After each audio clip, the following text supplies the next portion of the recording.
अलैहिस्सलाम तशरीफ़ फरमा थे तो कुछ जानवरों ने आके हुजूर के कदमों पे सजदा किया। पेशे नज़र है वो नौबहार और सजदे को दिल है बेकरार, रोकिए सर को रोकिए, यही तो इम्तिहान है। कुछ जानवरों ने जब सजदा किया तो सहाबा अर्ज़ करने लगे, या रसूल अल्लाह सल्लल्लाहु तआला अलैहि वसल्लम, हमारा भी दिल करता है। तो हुजूर ने फरमाया, भी सजदा सिवाय रब के किसी के लिए जायज़ नहीं है। हाँ, अगर जायज़ होता तो मैं खातून से कहता कि अपने शौहर को सजदा करे। नबी पाक अलैहिस्सलाम ने हद बंदी कर दी। ये जो हम मिलाद मनाते हैं ना, ये मिलाद अल्लाह ताला की तौहीद का बहुत बड़ा ऐलान है। हम कहते हैं नबी पाक का मिलाद हुआ। जिसका मिलाद होता है वो खुदा नहीं होता, जो पैदा होता है वो रब।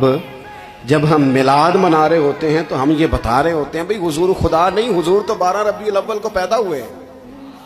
तो जो पैदा हो, रब पैदा, अल्लाह तबारक व तआला पैदा नहीं होता। मालिक तो अज़ली अबदी शान रखता है।